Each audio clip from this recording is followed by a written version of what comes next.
Hello, this is Derek. Welcome back to the channel. I bought this truck out of Charleston and I bought it as is, but I was able to look through a very good inspection report on it, and the truck said it had a miss in cylinder 3. You can tell here it's driving on, it sounds good, it doesn't shake or shimmy too much. There is a miss, and if you get on the road and hit the gas, it starts flashing, and sure enough, cylinder 3 is dead. Got my good friend Shane Cole here, and we threw a bore scope down into the cylinder, and this is what we found. The bore scope in the cylinder, number 3 right Number 3. This little ridge right here, Yep. I believe is the valve, the head of the valve. Show a picture of the plug. Alright. So we got a dead miss in cylinder number 3. And that's the spark plug that came out of the hole. Spark plug, so it's all boogered up in the bottom. So And try there, to see what we can see. And we got oil down there, and I'm guessing busted piston. yeah, all that shiny aluminum, Uh-huh. that's going to be where something hit the piston, which you can see other spaces too, Yeah. where it's hit it, but that's probably got oil on it. So you think it's dropped a valve? It's in dropped there? a valve. Well, I You're guess- looking at engine replacement. Engine replacement. The entire thing. Yeah. The newer stuff, you can rebuild it, but the problem is finding somebody that can do the machine work. Yeah. The tolerances are too close to buy bearings and just put them in it, and buy a piston and put it in it. You can't do that anymore. It just doesn't. It's not like old school stuff. It does not work. We have enlisted the help of 2 different mechanics for this engine swap. One being Ford Tech Maculuco. We'll put a link to his YouTube channel in the description below. Very professional. And Shane is an ASE certified mechanic working at Old Gen Motors, who's been very helpful to us over the years. And Shane is excellent at teaching. He has really given Laura a lot of help and a lot of tips along the way, and give us confidence to tackle jobs like this. So thank you to both Ford Tech Maculuco and Shane Cole for help and advice in getting this engine swapped out properly. What we have here is a replacement engine, about 20,000 less miles than the truck. Yep. Yeah, that's right, Laura. She's excited. We're pumped. I'm so pumped. We're pretty pumped. Well, let's start by looking at this motor. I've been popping off all the fittings that have been cut off of it. At the yard, they'll cut the hoses. Fan's busted. See that right there. Folks at Raceway in Savannah, Tennessee, where we get this motor, and I'm going to tell you, this is not the first motor. It's just the first time that we've attempted to swap it in our own shop. There she is. This one's got about 160,000 miles on it. It tested out great, A grade, when it was purchased as a wrecked truck from Raceway, and now we're going to try to put some new life in a very nice 06 King Ranch with 180 on the miles. Let's get started. We're going to start taking the top of this motor off with the air cleaner here, and then the intake here. Get to the bottom of the motor and figure out the bottom of the top of the motor. That makes sense to you? Yeah. Get to the bottom of the top of the motor and figure out how we're going to lift this off the crate. This is a new job for us. We haven't done engine swaps. I've only done old school engine swaps way back in the past. Laura and I have never done one together. And so this is an adventure for us. You can come along if you're interested and maybe learn some things, maybe disagree with some things. If you do, please put those down there in the comments. We just want to thank you for coming along on this ride as we do this engine swap on this 2006 F150 King Ranch. All right, so let me give you a quick tour. We've gotten the wire harness off. Most of it was destroyed when it was removed from the original 08, I believe, F-150. Trash parts go in the trash. Possible, might need to look at, again, connectors and things in the box, and then hoses and fuel rails set aside.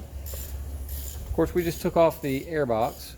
Now we're right down to the throttle body. We're going to want to take that off. See if we can't get this intake off. 10mm socket. Frankly, I wish they had never, ever, ever, ever, ever gone to metric. Been so simple just to keep standard tools, 1/2 inch. What's a millimeter anyway? 10mm? No, they should have kept 1/2 inch, 7/16, 9/16. Making a guy like me buy more tools. But I'm not salty about it. So yes, have I been griping about this since the 1980s? Yeah, that's pretty much how. Has it got me anywhere? No. Is there more standard wrenches needed out there since 1980? No, going the wrong way. In case you're wondering, I wish this wasn't a 5.4. Wish it was a 360 cubic inch. But hey, there's room for people to have opinions, right? This people doesn't care for liters or metric. This people cares for standard and cubic inches. Want to have a look? Get on in there. Check that out. This is the inside of one very deep Ford intake manifold. This motor is a lot lighter than an equal size cubic inch motor. Goodness, you'd have to go to a 460 Ford to get that kind of top end width. All cast iron heads, maybe an aluminum intake if it was upgraded. Much heavier engine than this one. So heavy's not supposed to be very good, right? Whenever you're looking for weight reduction, maybe it's better to have a lighter motor for fuel economy. Maybe it's better to have a lighter motor for, in an accident or a crash or something. I'm open-minded. I'm willing to learn. Everything except metric. What? What are you saying over there? Talking smack. Yeah, I am too. No, you don't have to do that. Those should just pop out. Wait a minute, wait just a cotton picking minute. Maybe we don't have to take this off. Does it stay attached to the intake? This is what you gotta have the special tool for. This just, it comes out like a ignition coil. And you just kind of pop out big Okay. ignition coils. So you've actually taken the top end of a 5.4 Ford apart before, Yeah, right? to get to the runner control manual right here at the back. That on the truck that the rat, mouse, Yes. squirrel, or something made a home in, and you had to Yeah. rewire. Yeah, that is Yeah. correct. All right, folks. Got it. Sweet. Let's see it. Show it to the folks at home. Oh yeah. You got four sizes of fuel rail, so you can flip it around. Yep. Nice. Very. I knew I had that. And you were right again. I'm always right, Well, except when I'm wrong. but even when you're wrong and you admit it, are you right about being wrong? Yeah, So does that mean you're always right? exactly. I am always right. Okay, you enjoy that. I'm gonna work on this linkage to this. What you call it? The runner control manual, Runner? intake runner control manual, something like that. There's no runner control manual on any cubic inch motor. I've never heard of it before, but apparently all newer vehicles have it. It's these move like this, and they're supposed to open and close. Let's run some butterflies along through each Yeah, intake port. yeah. This clip just falls right off. I was racing you, and you didn't even know it. I didn't know the competition. Cool. I didn't know. All right. Yeah, same thing with these. I Do we even forgot need to you take just them kind off? of. No, not really. All right. You're gonna need to take this off. This coolant pipe. Is that right? Yeah. I can't see because I don't have a flashlight, but in Pro Demand it says you have to take this off. Get this Take off. the water neck off. Yeah. At least for old school motors, that's called a water neck. Just saying. Guess what's in the water neck? No. What goes right in that water neck? No. What goes right inside the water neck? What mechanical device is in there? The thermostat. Yes. And what does that look like? A thermostat. That is so a thermostat. Okay, we are not budging. Like I said, coming right off.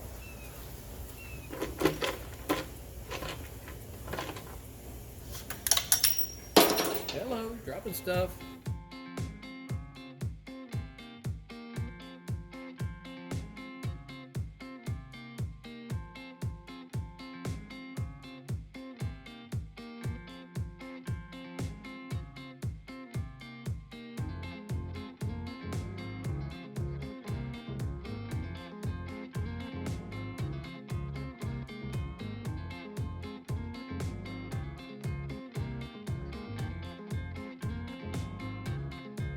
What we're supposed to be able to do is pull the pin and shift the motor.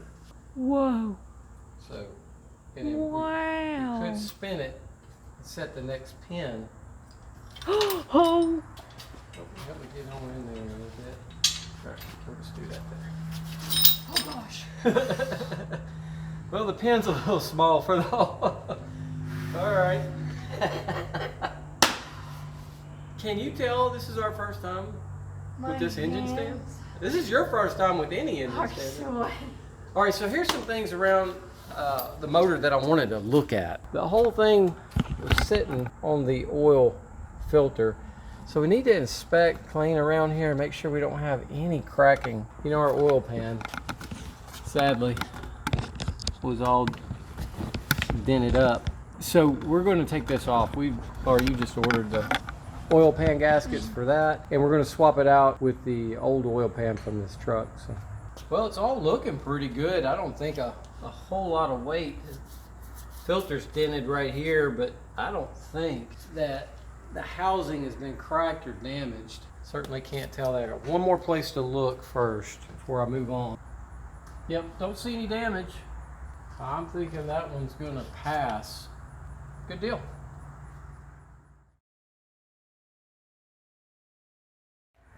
Okay, so now we want to inspect the lower portion of the motor. And I don't know, that other oil pan might have worked. The only thing in the way would be this pickup tube, timing chain, piston rods, of course your crank.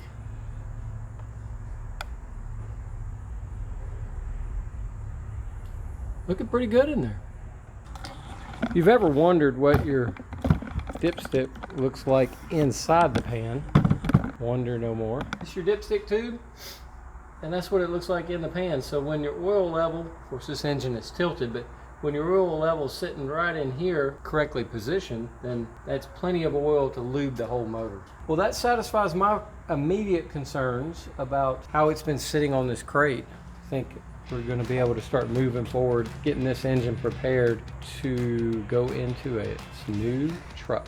Hey, we want to thank you for watching. This is going to be a process, folks. It's going to take a little while to get through this engine swap. If you enjoy it, stay tuned for the next episode. Thank you so much for watching. Please hit that bell, like and subscribe. Feel free to comment. Thank you so much for watching. Hope you have a great day.